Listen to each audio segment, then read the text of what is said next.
Hey, good afternoon. Hi, Nora. Good to see you. Whew, I can't even believe I'm here, you guys. I barely made it by the seat of my pants. I didn't even have time to get a song in my head, except for, some made up one like flying by the seat of my pants again, flying by the seat of my pants. Because in the last 3 days, my baby mama horse had a baby foal, and then the baby boys are that were studs are now geldings. So, and we just brought them home this morning, and I am just worn out. I can't even believe I'm here and that I got this stuff downloaded for you guys, but I did for us, for me. And I'm excited because this should be a really good and educational podcast for us because this is all about public education.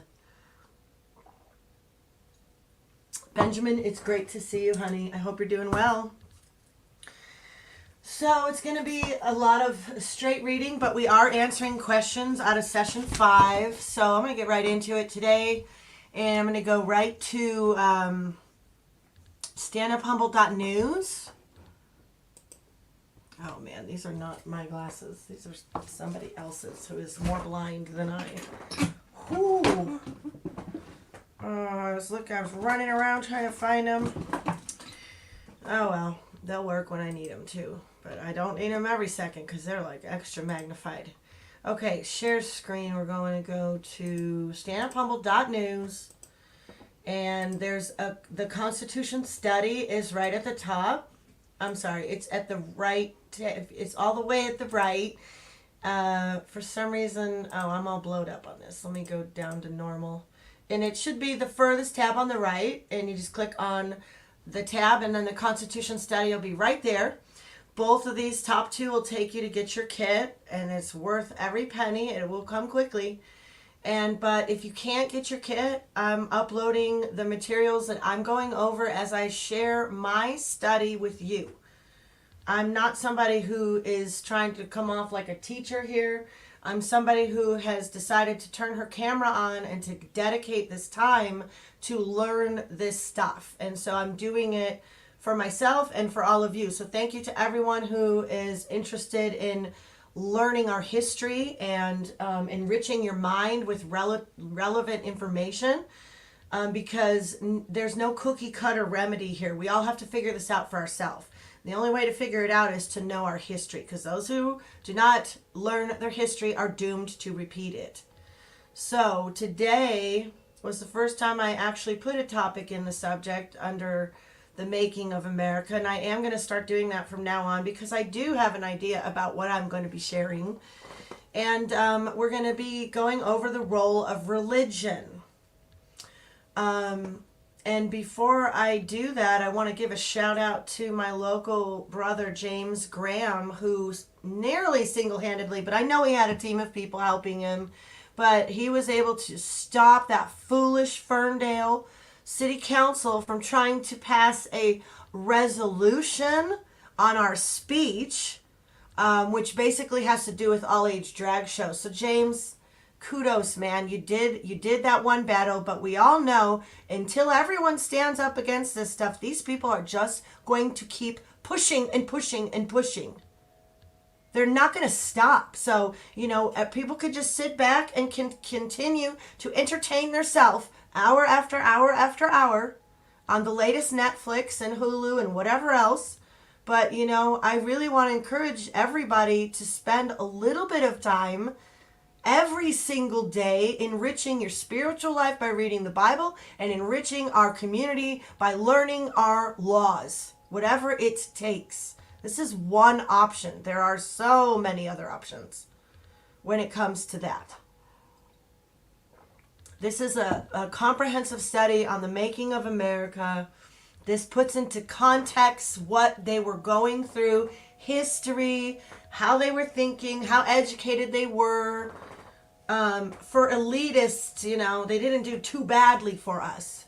They left us a self-governing government, and the problem is we're not governing it. The criminals are. So until we get engaged and start vetting these people and seeing their records and start vetting their oaths and their bonds and putting disclosure on the calendar and start targeting these people to get in line, they're not going to get in line. Hence the study. So that's my reasoning for doing it. I'm sure you have your reasons. I think all of our reasons for learning our laws are relevant and good and imperative and crucial. And I dare say, if you don't have a sense of urgency about you with it, I just can't even. I can't even get down with you on anything because you're just not even caring about our future and our children and our freedoms being taken away from COVID to greeny energy to New World Order policies. I've had it with the people just acting like nothing's happening. It's like, you enjoy those pills you must have popped in the morning to just be in La La Land, because I don't get it, I don't get it. Okay, so there's my rant. I hope you enjoyed it. Is anybody still here? By the way, we're typically on Hilltop Workshops, Humboldt Hilltop Workshops, to be on the chat all together. Hey, Bonnie, nice to see you. And the reason I run both of my YouTube channels is because that's my way of just telling YouTube, I don't care about you. I want this out. I don't care about, also it's my way of letting people know I don't care about the clicks and the likes and subscribers. I will never ask for money. And those of you that do, while our country goes down the toilet, on you, seriously. Seriously. Volunteer, sacrifice, servant's heart. Those are Jesus people. Those are true patriots to me. You want money to help save your community? You, to me, are the problem. We need volunteers. If you need to get paid to do something good with your life, well, then I'm afraid you're a sellout. And if you already sold out at that level, God and all of the rest of us know that if you ever got into power, you sure would sell us out at an even greater tempting bribe. It's as old as the hills. It's biblical about bribes and counsel and courts and all these things. And it's our duty to put them in check. So today we're going to learn about public education, and we're going to see how far we have strayed from public education. I'm going to try my very best to not give my opinion except for when we're answering questions. I have a feeling I'm going to be reading a lot of this study because I don't even know what I was looking at. It's a lot of reading today. I want to go through 1 through 7. And we start at page 75, and we're going to go to page 92. So I may or may not read it all. I'm not sure. I haven't had a chance to pre-read this. It takes everything. It took every bit of energy I had and time to get this downloaded so we could follow along with it today. So these pages are here for you guys. And here we go. Let's see, am I 7 or 9 minutes in? Oh yeah, 8 minutes in. That's typical. Just fast forward to when you see me sharing the screen. If you don't want to hear all of my rantings and ravings, then, that's what we'll do. Hi, all, First Kingdom. Good to see you. So, fourth principle, we're talking about public education today. So, here we go. Let's see, what is the first question as well? Let's just see what the first question is. What 3 important areas of learning did the founders want taught in the public schools? What document of that period contains these requirements? Okay, well, let's look at those. We got to refresh that because the old photos were there. So let's look at those here. So, this is an interesting concept and one that I've definitely struggled with other freedom fighting patriots since the beginning of this movement. The godless, the ones who say religion is the problem with the world, there's nothing but wars because of religion, and I'll have nothing to do with religion. Well, then you'll have nothing to do with your Constitution either, I suppose. Because it says here, without religion, the government of a free people cannot be maintained. So good luck with that, all of you godless people trying to do this without God. Even Benjamin Franklin, in my opinion, wasn't very godly, but he got on board with principles. He had values and ethics and morals. Not all the same as some of us, but he understood the value of having a system. Okay, so, and it's religion. I particularly detest religion itself. I'm not a religious person. I get called religious all the time. But the reality is religion is what nailed Jesus to the cross, but you have to not hear and think of that type of religion when you hear that word. I beg of you. It's a different, they're not speaking of the systematic set of rules that man put in place to reach God. You're never going to get there, okay? You're never going to get there. The price has been paid. The free ticket ride is super easy. It doesn't get any easier than asking Jesus in your heart. That's it. Believing he died on the cross, repenting from your sins, living a new life under principles. That's a whole nother thing. But we're talking about our Constitution, and they're talking about religion, and it gets muddled up. I get it, but we got to get past it. We got to get past it, okay? Without religion, the government of a free people cannot be maintained. All right, let's just see what these questions are going to be here. I mean, the answers to these questions are. Americans of the 20th century often fail to realize the supreme importance which the Founding Fathers originally attached to the role of religion in the structure of unique civilization which they hoped would emerge as the first free people in modern times. Many Americans also fail to realize that the founders felt the role of religion would be as important in our own day as it was in theirs. In 1787, the very year the Constitution was written and approved by Congress, that same Congress passed the famous Northwest Ordinance. In it, they emphasized the essential need to teach religion and morality in the schools. Here is the way they said it. Article 3.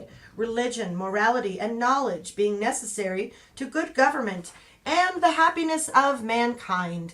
Schools and the means of education shall forever be encouraged. Notice that formal education was to include among its responsibilities the teaching of 3 important subjects. Here's the answers to our questions. 1. Religion, which might be defined as a fundamental system of beliefs concerning man's origin and relationship to the cosmic universe, as well as his relationship with his fellow men. Do unto others as you would do unto yourselves, but first love God with all your heart, mind, soul, and body, and then you love your neighbor as yourself. In a proper marriage that is a Christian marriage, in my opinion, my marriage, God is first. God is first. Husband and wife are both to put God first. When you do that, it works really well. 2, morality, which may be described as a standard of behavior distinguishing right from wrong. Who's getting what morals today if we don't have the Bible? Where are they getting their morals from? Hinduism? Watered down, Middle Eastern mysticism and spiritual. Y'all think you're so, you got something so special. And a lot of you don't know the origins are rooted right in Satanism. A lot of that stuff is just very, very tricky. Satan comes in as an angel of light. Better to know all things. Stop dissing things that are ancient principles. 3, knowledge, which is an intellectual awareness and understanding of established facts relating to any field of human experience or inquiry. Knowledge. I've always understood knowledge to be wisdom applied. And what I see going on in the YouTubes is a lot of people getting a lot of wisdom. It's like they're gluttons on wisdom. When do you apply it?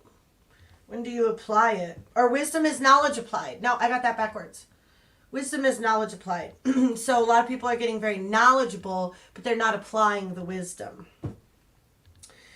Let's see. The position set forth in the Northwest Ordinance was reemphasized by President George Washington in his farewell address. Of all the dispositions and habits which lead to political prosperity, religion and morality are indispensable supports. And let us with caution indulge the supposition that morality can be maintained without religion. Reason and experience both forbid us to expect that national morality can prevail to the exclusion of religious principle. It is substantially true that virtue or morality is a necessary spring of popular government.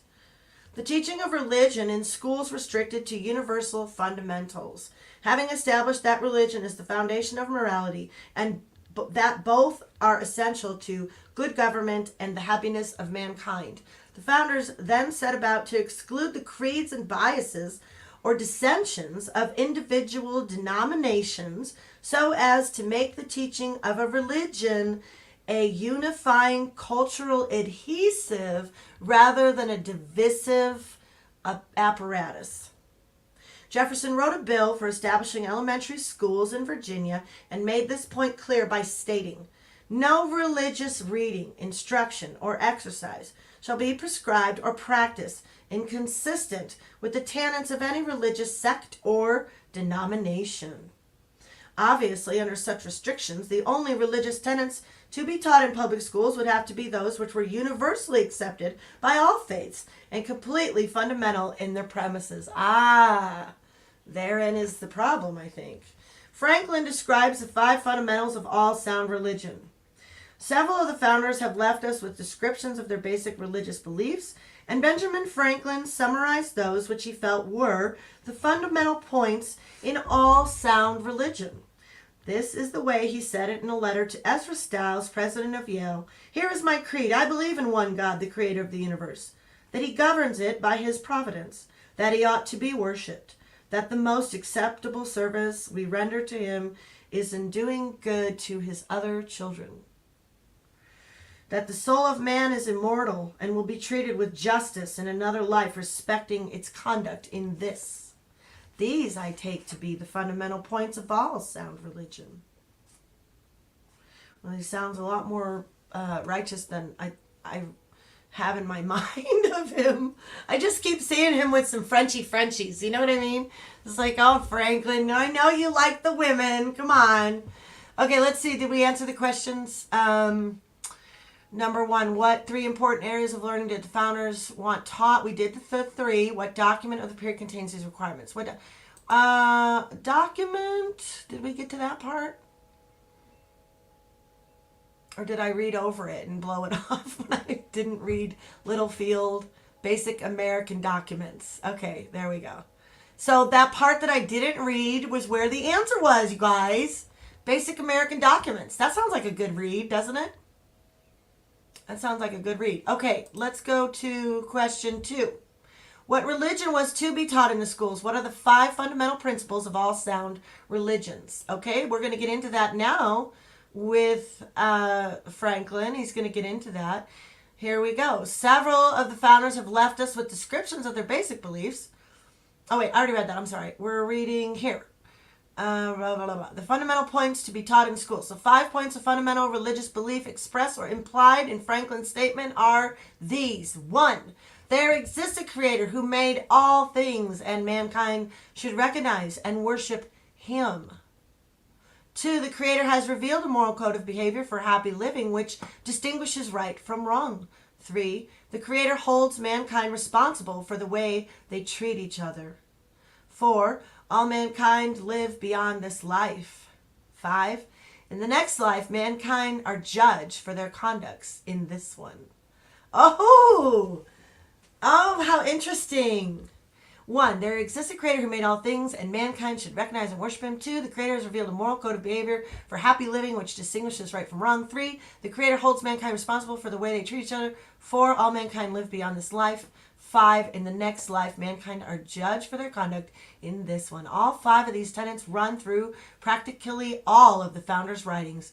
These are the beliefs which the founders sometimes referred to as the religion of America.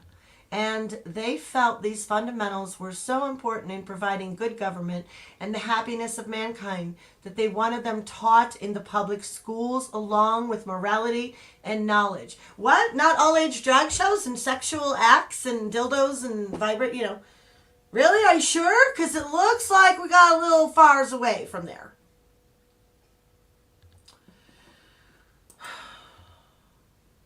We're going back to Tocqueville. Describe the role of religion in American life as observed by Alexis de Tocqueville. I probably botched his name up, but I don't care. I have fun saying it. All right, 79 through 84 it says. Okay, let's get under there. But this looks like all good reading in between. I highly encourage you all to read all of that. But we're just answering questions. I'm trying to get more fine-tuned with that.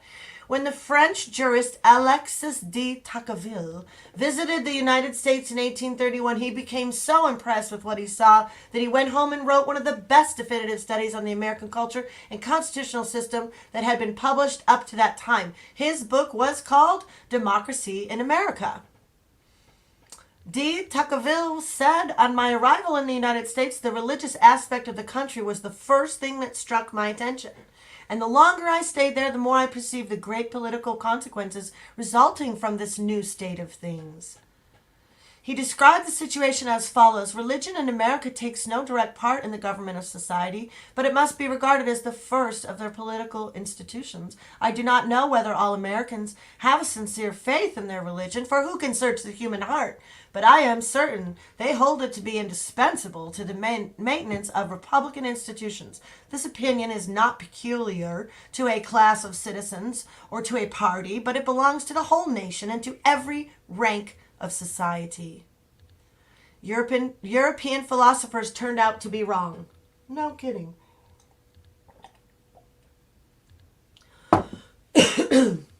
In Europe, it had been popular to teach that religion and liberty were enemies of each other. De Tocqueville saw the very opposite happening in America. He wrote, "The philosophers of the 18th century explained in a very simple manner the gradual decay of religious faith. Religious zeal, said they, must necessarily fail the more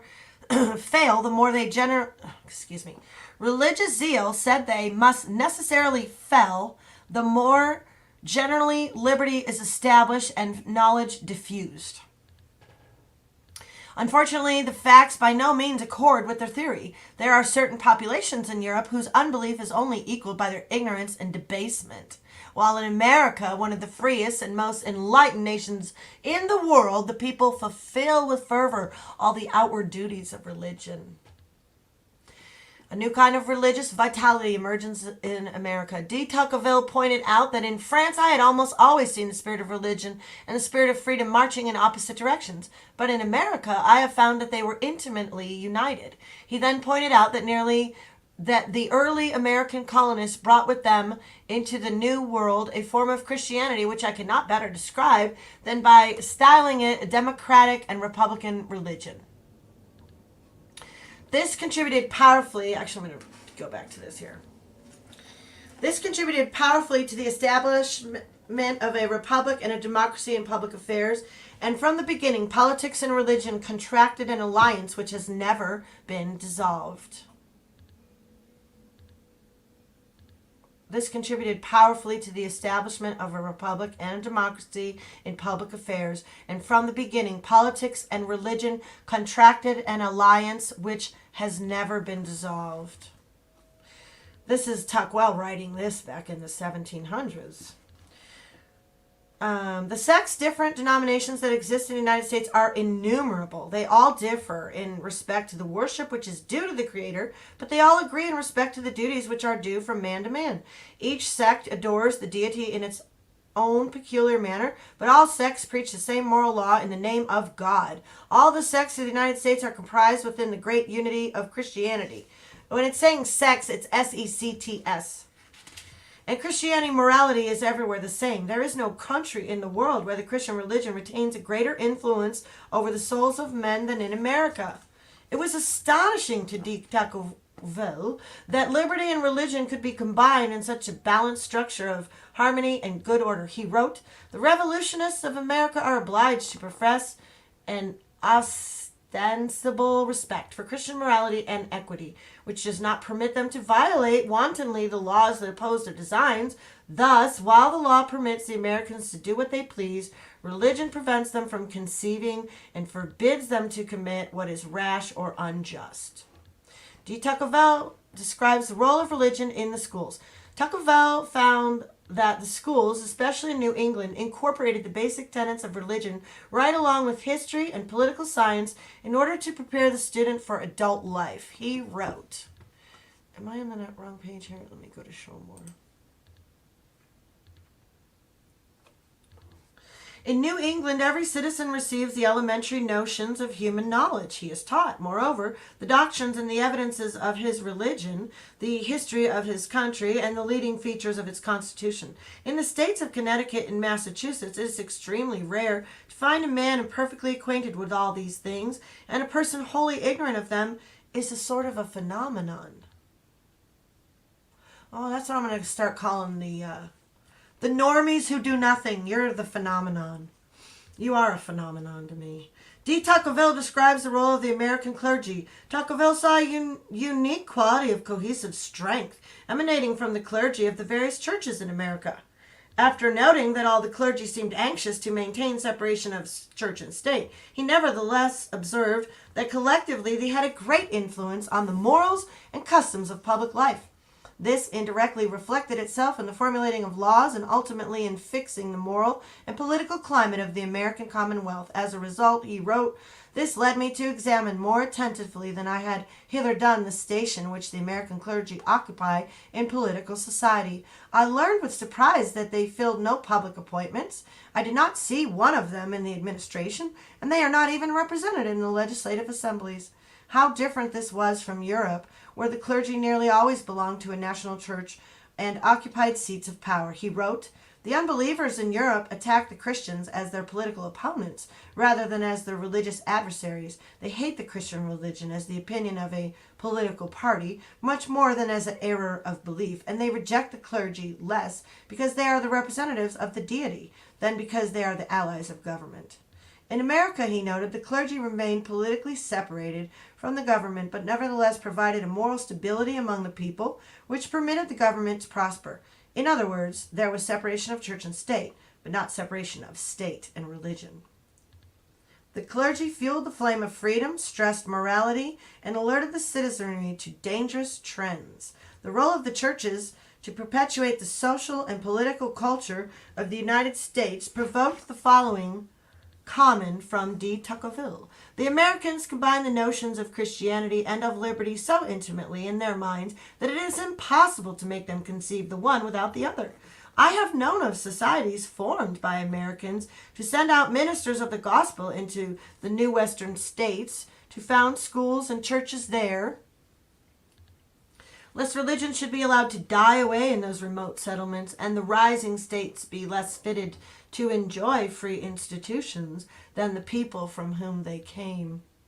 De Tocqueville discovered that while the clergy felt it would be demeaning to their profession to become involved in partisan politics, they nevertheless believed implicitly in their duty to keep a message of religious principles and moral values flowing out to the people as the best safeguard for America's freedom and political security. In one of de Tocqueville's most frequently quoted passages, he stated, "I sought for the greatness and genius of America in her commodious harbors and her ample rivers, and it was not there. In her fertile fields and boundless prairies, and it was not there. In her rich mines and her vast world commerce, and it was not there. Not until I went to the churches of America and heard her pulpits aflame with righteousness did I understand the secret of her genius and power. America is great because she is good, and if America ever ceases to be good, America will cease to be great." 4. Describe the founders' campaign for equality of all religions. Let me see where I'm at. I feel like I've been going on. Okay, we're on about 30 minutes. We're on about 30 minutes. 30 minutes. Oh, we need to speak? Uh-oh, I'm getting nervous. We need to speak. Okay. Oh my goodness, my little one is out there whinnying his head off for some reason. Oh. Okay, let me go to this next question here. Let's see. Do we want to go all the way through this, or do we want to? I think I'm going to stop it here, you guys. Whew, I don't know. I'm 20 minutes in, really, but 30 minutes in. I don't know. Let's see. I guess this is a lot more reading. It looks like constitutionally, why and how did the founders exclude the federal government? I just feel worn out. I'm just worn out. I think we're going to stop it here. We are going to stop it at the first 3, and I will finish up 4 through 7 next time. I'm just worn out. My throat's worn out. I got to go walk my horses. I barely made it today, but I did it, and I'm so thankful. And what's going on with you, Benjamin? You got your rent was raised, huh? Yeah, we'll have to. I got a prayer stream coming up, you guys. I definitely want to do a prayer stream soon. We lost a young girl at our church, 21 years old, in a car accident. Another young girl. A lot of my daughter knew her. A lot of family knew her. And we're heartbroken. Our whole church body is heartbroken, up and down, right? But tonight, Jeff Woodkey is going to speak at my church, so I'm going to go and see him speak this evening, so that'll be fun. Yeah, I'm excited. I mean, I want people to understand God is moving in Humboldt County. God is moving in Humboldt County, you guys. We've had a missionary freed for 6 years. I think of all the things, if we were to really look at Humboldt and all the problems she has here, that was, if you're being a spiritual person, that was the biggest one we had, right? One of our own was a captive for 6 years, and now he's freed and he's home with his family. And then we have our government bearing down on the righteous here for daring to speak out against sexual immorality and acts that are happening and being promoted by even leadership here, when they by law are actually mandated reporters and should be arrested. Lot going on. So I have a whole show that I want to do with you guys that I've been working on for 2 days. I've got a list of notes. I've got an old school show lined up here with links, and it's basically my assessment of the last 3 years of this, Humboldt County Incorporated, the horrors of hellish Humboldt and everywhere else that my friends are living in places that are lawless. And the reason they're lawless is because there's not enough people that are blowing the whistle, that are standing up, that are praying maybe, that are doing righteous things. But I do believe that there has been a page that's been turned. I'm seeing a lot of justice happen. I'm seeing things differently. There are things. These are not the same days as they were 2 years ago. There has been a shift. It doesn't look good for the bad guys. So you all just keep showing us who you are. Gotta admit, I do enjoy that about you guys and your boldness, Just keep letting us know where you are so we can come and find you. And, that's great. Y'all just keep coming out of the woodwork, and that's what we need. So we know right where to take our aim, and we know right where to concentrate our efforts. The law will stand at the end of the day. All of you who are lawless will be held accountable. You will be. It's just the way it is. So anyway, I'm going to go enjoy my horses and my life, and maybe I'll come back. This has been rolling in my head for days. I can't wait to get this out and just show you guys the things I've been seeing with Humboldt, the good things that are happening, and just really recap, really, and give the new direction that I'm going with Stand Up Humboldt is actually Access Humboldt Unincorporated. Yeah. Access Humboldt Unincorporated. We will be the real voice for the people, not the fake mocking one that pretends that they're the Access to Humboldt, that pretends while they don't have chat on or comments allowed. You just really couldn't be more government puppet mouthpieces. You couldn't be more obvious, and it's why they have 2,000 subscribers. They're lucky if they can get a few views. Nobody wants to watch you. You guys are just, you know what you're like? You're like all the other mainstream networks that have been doing this, tanking for years. You are just, nobody wants you. We're all looking to boots on the ground, amen?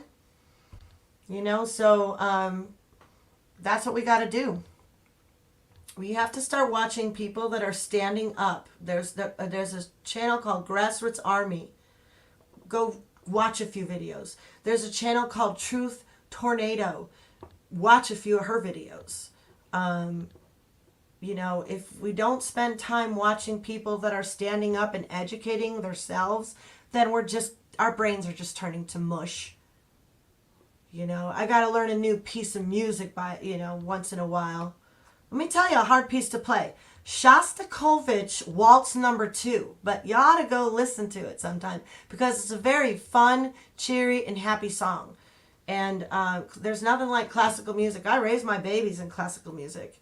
You know, and if you're studying, they say classical music is so smart. You're going to hit all those frequencies, you know. It's cool. We need to smarten up, you guys. We've been dumbed down.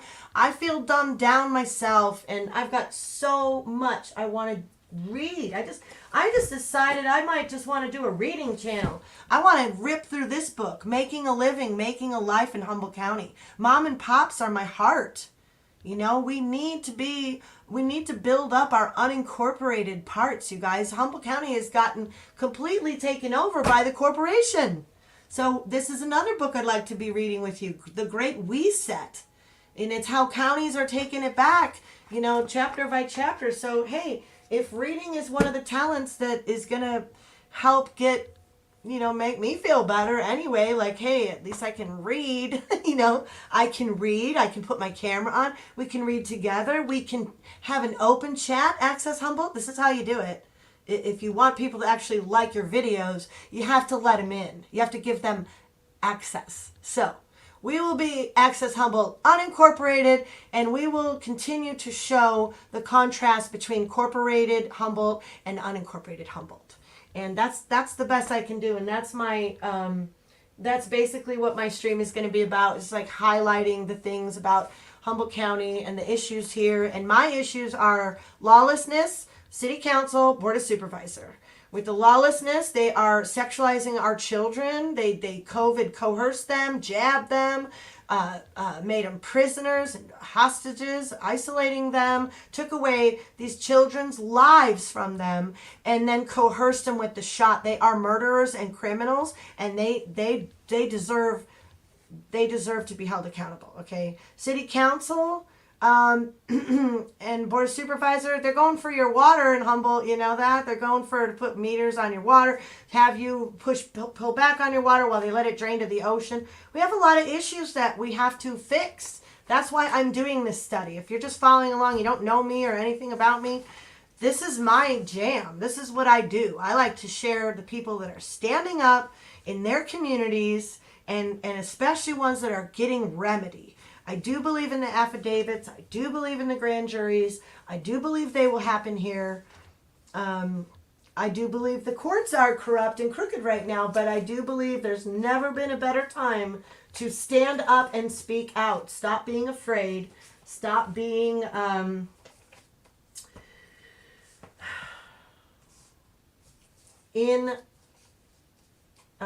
actively disengaged in your country's going down the drain. You just can't, you can do something. I don't know how to encourage people to do something, but even little things are the big things. So do something. Do something, Our kids need you. Our kids need you. They're depending on you. So God help us. I pray for every one of you in this chat that God meet all your needs today. Take away all your fears and all your anxieties. Cast them down. Breathe out that yuck, breathe in God's goodness and peace, and know He's got you. He's got you. And our strength comes from our suffering. So don't be afraid of change. Changes are coming, but we got to stand up. We can't be complying in any ways. You guys going back to normie life, it's not normal. I want better than normal. I want, like Deborah Cahill says, I want better than normal. I want better than normal. Hi, Bobcat Philo. I'm just getting on. So I love y'all so much. Thank you for hanging out with me and listening to my 2 rants I did in the beginning and the end. If you don't like all that, you can just fast forward because it turns out I'm a horrible editor. I don't know if I'm going to get to edit these, you guys. Okay? You might just have to put up with me. All right. I love it. Peace out. Later.